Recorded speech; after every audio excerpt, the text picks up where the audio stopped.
आप सबको प्रभु यीशु मसीह के नाम में जय मसीह की।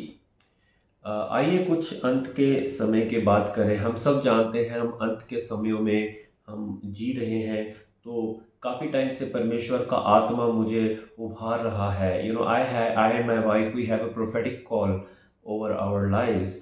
और God has given us one of the part of our ministry is to reflect upon the end times.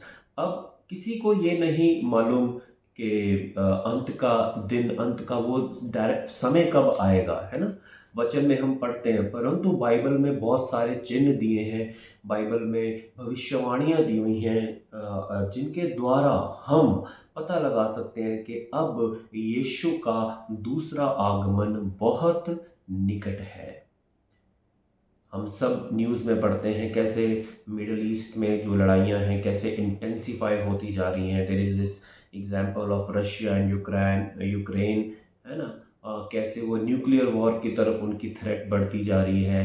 कैसे nations are gathering together to wage war against Israel, the nations of Iran और China और Russia, इनका एक cartel बन रहा है ना? And they are all going to attack Israel. So ये सब इज़ीकियल में लिखा हुआ है। ये सब वॉर्स ऐसे होने हैं और नेचुरल कैलेमिटीज़ लिखी हुई हैं। मत्ती 24 में पढ़ते हैं इतना deception. The first sign Jesus said, जब चेलों ने पूछा था तेरे आने का क्या चिन्ह होगा, मत्ती 24 में लिखा है कि watch out that no one deceives you, कोई तुम्हें भरमाने ना पाए। तो आजकल भरमाने वाली शिक्षाएं बहुत सी आ गई हैं। हम उन शिक्षाओं को अभी हम डिस्कस नहीं कर रहे। झूठे नबी खड़े हो गए हैं, झूठे चिन्ह चमत्कार दिखाते हैं, लोग उनकी तरफ ज़्यादा जाते हैं। बाइबल में क्या लिखा है उनकी तरफ ध्यान लोगों का कम है, चिन्ह चमत्कार की तरफ ध्यान ज़्यादा है। सो और वैसे दिन चल रहे हैं जैसे प्रेरित पौलुस कहते हैं कि लोग सही शिक्षा को टॉलरेट नहीं कर सकेंगे, है ना? परंतु वो चाहते हैं कि हमें ऐसे शिक्षक मिलें जो हमारे ईयर्स को टिकल करें, ताकि हमें वही सुनाएं जो हम सुनना चाहते हैं। सो ये सारी चीज़ें बढ़ती जा रही हैं, परंतु अगर हम वचन में बने रहते हैं तो हमें इस बात का ज्ञान होगा और हम इस चीज़ से मतलब this will not catch us by surprise. और ये भी हम देखते हैं कि टेंपल माउंट पे कैसे गड़बड़ चलती रहती है ना? मुस्लिम्स और ज्यूज़ में कितनी लड़ाइयाँ होती रहती हैं। और वहीं पे मोस्ट और जो तीसरा मंदिर है जैसे कि प्रोफेसाई किया गया है ना, डैनियल में। और भाई तीसरे मंदिर में का निर्माण होगा, ज्यूज़ उसको करेंगे। So the third temple institute, आप लोग गूगल करके पढ़ सकते हैं, द थर्ड टेंपल इंस्टीट्यूट, कैसे उन्होंने सारी आराधनालय जैसे पहले होते थे कैसे उसकी तैयारी कर ली है। वो जो लाल बछड़ियाँ थी उनको टेक्सास से इंपोर्ट करवाया गया है और जिनमें कोई डिफेक्ट नहीं है, जिनको कि यूज़ किया जाएगा, जिनके सेक्रीफाइस को, जिनके ब्लड से वो प्यूरिफाई करेंगे थर्ड टेंपल को। सो काफ़ी तेज़ी से सब कुछ दूसरे यीशु के दूसरे आगमन की तरफ बढ़ रहा है। ये जो यहूदी लोग हैं ये यीशु को अपना मसीहा नहीं मानते। ये समझते हैं अभी मसीहा अभी कोई और अभी आएगा। इन्होंने जीसस को एक्सेप्ट नहीं किया था, परंतु हमारे लिए वो थर्ड टेंपल कोई नहीं रखता, because the Holy Spirit resides in us. We know Jesus is the Messiah, but God has not given up on the Jews. So for them the third temple, और जो थर्ड टेम्पल की prophecy हम सब पढ़ते हैं कि कैसे एक एंटी क्राइस्ट ट्रिबुलेशन जब स्टार्ट होगी उसके 3.5 साल पहले तो वो शांति, पीस करेगा। हर जगह हाहाकार मची हुई है, महंगाई इतनी है और कितनी कंट्रीज में अनरेस्ट है। People are now craving for peace और ये बढ़ता जाएगा। कैशलेस सोसाइटी, फैमिन, हंगर बढ़ता जाएगा and people will crave for a world leader and there will arise a world leader जो पीस देगा ऐसे। और सब लोग सोचेंगे ये मसीहा है, परंतु हमको डिसीव नहीं होना। हम कैसे डिसीव नहीं होंगे? जब हम वचन में बने रहेंगे। अगर हम वचन में बने रहेंगे तो हम भरमाए नहीं जाएंगे। जैसे परमेश्वर का वचन मत्ती 24 में कहता है कि सावधान रहो, कोई तुम्हें भरमाने ना पाए। बड़े सारे मसीह आएंगे। लूका में भी हम पढ़ते हैं कि मैं मसीह हूँ। अभी इज़राइल में कोई इतने चमत्कार कर रहा है, 5-7 उसने बड़े चमत्कार किए, तो वो कह रहे हैं जी ये मोस्ट लाइकली मसीहा हो सकता है। नहीं है, it is not going to be like that. वचन ऐसे नहीं बताता। और वन वर्ल्ड रिलीजन सेंटर स्थापित हो चुका है, which will I think be inaugurated some time next year in UAE. कैसे जो वेटिकन है वो कैसे सारा कुछ कंट्रोल कर रहा है। और प्रकाशित वाक्य 13 में हम पढ़ते हैं कैसे जो बीस्ट सिस्टम है वो इट विल अराइज, एक बीस्ट, एक नया सिस्टम आएगा which will control the whole world. So that will most likely be European Union and but हम अभी उसमें इतनी डिटेल्स में हम अभी नहीं जा रहे। परंतु मेन बात हमें क्या याद रखनी है कि हम अंत के दिनों में जी रहे हैं और ये दिन वैसे हैं जैसे कि नूह और लूत के दिन थे।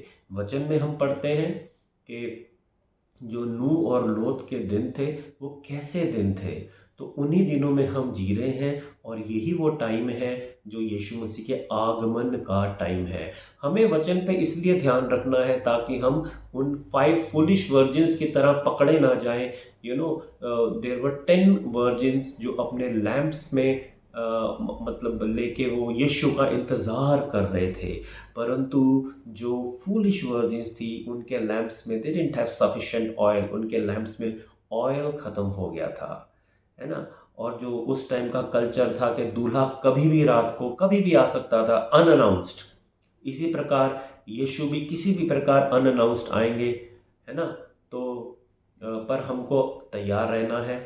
और वो जो 5 मूर्ख कवारियाँ थी, जब द्वार बंद हो गया तो उन्होंने खटखटाया, परंतु यीशु ने उनको क्या कहा? मैं तुम्हें नहीं जानता।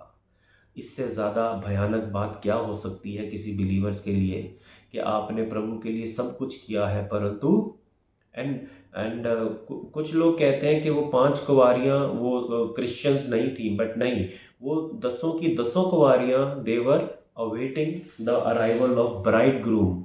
हाँ, तो जो नॉन बिलीवर्स होंगे वो यीशु का अराइवल नहीं अवेट कर रहे। So all of them were believers.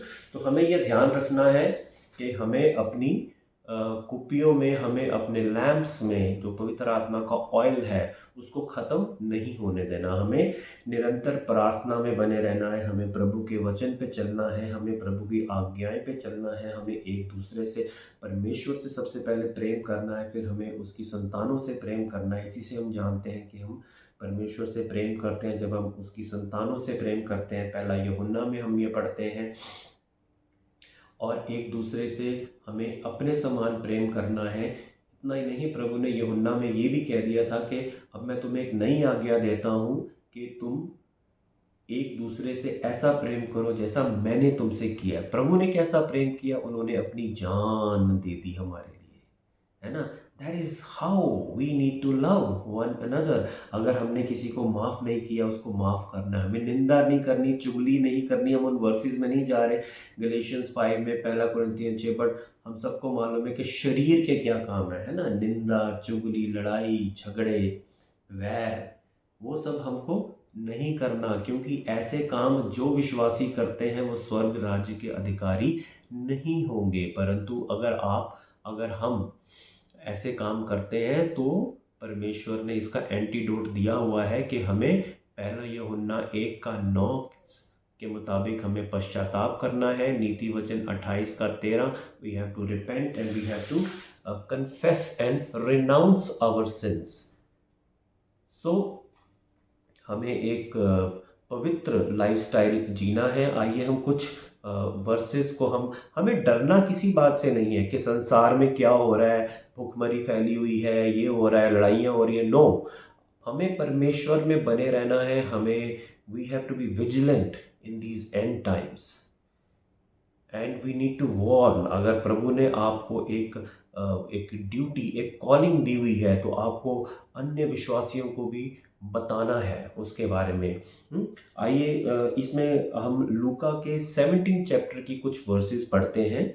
उसमें जो फरीसी लोग हैं वो यीशु से पूछते हैं कि परमेश्वर का राज्य कब आएगा। सो हम इसमें सारी वर्सेस तो नहीं पढ़ रहे, परंतु हम विल स्टार्ट फ्रॉम वर्स 23। लोग तुमसे कहेंगे देखो वहाँ है, या देखो मसीहा यहाँ है, परंतु तुम चले ना जाना और ना उनके पीछे हो लेना। वर्स 24, क्योंकि जैसे बिजली आकाश के एक छोर से कौंध कर आकाश से के दूसरे छोर तक चमकती है, वैसे ही मनुष्य का पुत्र भी अपने दिन में प्रकट होगा। तो जब यीशु मसीह आएंगे तो सब उनको देखेंगे। हमें अगर हम कहीं सुनते हैं कि वहाँ मसीहा आ गया, यहाँ मसीहा आ गया, जैसे कभी रशिया में मसीहा खड़ा हो जाता है, कभी इज़राइल में खड़ा हो जाता है, तो हमें वचन के अनुसार उसको जांचना है कि ये बात सही है या नहीं। जो बीरिया के लोग थे वो प्रेरित पौलुस की टीचिंग्स को भी आराधनालय में जाके स्क्रोल्स खोल के वो कंफर्म करते थे कि प्रेरित पौलुस ने हमको जो पढ़ाया है वो सही है कि नहीं। So we need to act like the Bereans and confirm every teachings from the word of God, so that we are not deceived.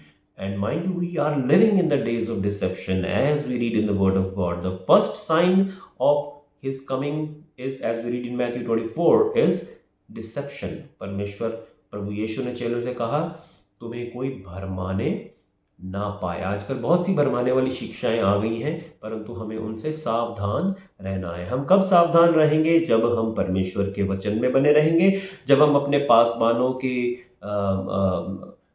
उनकी बात मानेंगे, जब हम उनकी ओबीडियंस में बने रहेंगे, जब हम अपने शिक्षकों के साथ डिस्कस करेंगे, जब हम फेलोशिप्स में बने रहेंगे, अपनी कलीसिया में बने रहेंगे, तब हम भरमाने नहीं पाएंगे। निरंतर प्रार्थना में हमें बने रहना है।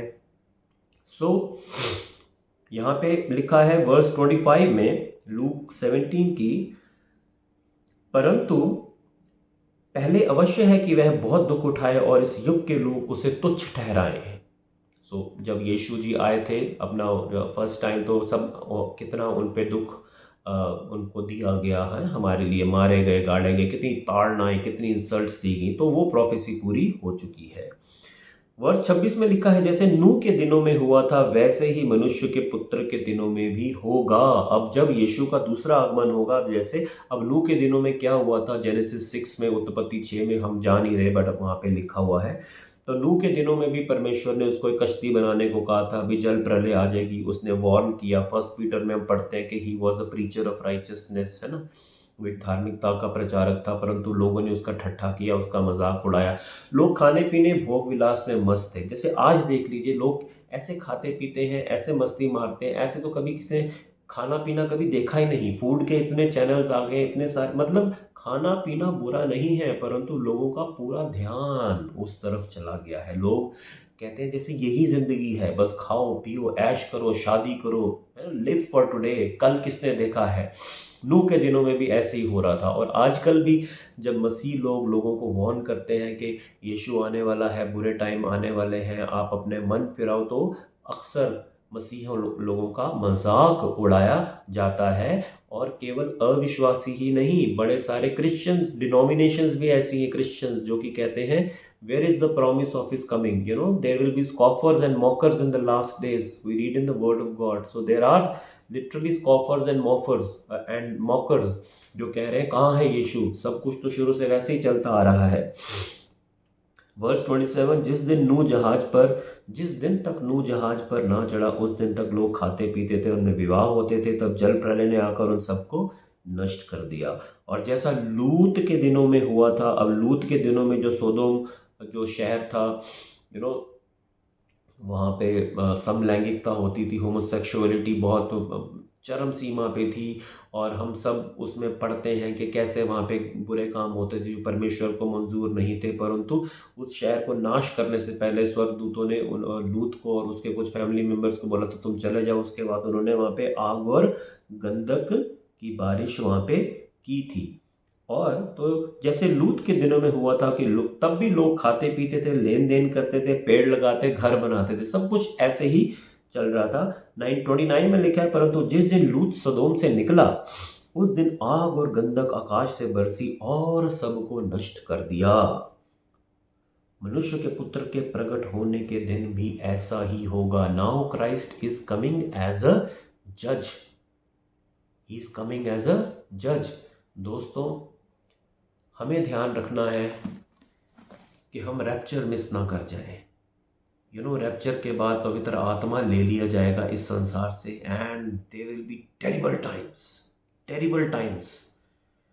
तो आइए हम सब परमेश्वर के वचन में बने रहें और अपनी हम लाइफ्स को जानें और अपनी लाइफ्स को इंट्रोस्पेक्ट करें, अपनी लाइफ्स को हम एग्जामिन करें। हम अंत के जो चिन्ह चल रहे हैं, बाइबल प्रोफेसिस को आप फॉलो कीजिए। अगर you just need to follow some updates on YouTube और गूगल, भाई बाइबल के अनुसार क्या क्या ऐसे हो रहा है, ताकि हम परमेश्वर के साथ जा सकें। हम रेवलेशन 2 और रेवलेशन 3 में जब 7 चर्चेस के बारे में पढ़ते हैं तो उसमें लिखा है ओनली ही हु ओवरकम्स, है ना, जो जय पाएगा वही परमेश्वर उसी से प्रसन्न हो। मैं उसको थोड़ा पैराफ्रेज कर रहा हूँ, ओनली ही हु ओवरकम्स। तो किस बात को ओवरकम करना है हमें? अपनी जो सिंफुल लाइफस्टाइल है। रेवलेशन 2 और 3 में 5 चर्चेस ऐसे थे जो जिनसे परमेश्वर प्रसन्न नहीं था। They were all born again, baptized believers, but they were doing many things which were displeasing to the word of God। और परमेश्वर ने एक चर्च को ये भी बोल दिया था कि I can blot out your name from the book of life। So my prayer is that God gives us the grace to be overcomers, so that we are obedient to his word, and as we await his second coming हम एक दूसरे को encourage करते रहें, हम परमेश्वर के वचन में डटे रहें, हम परमेश्वर के वचन में बने रहें मजबूती से। आप सबको जय मसीह की। Praise the Lord.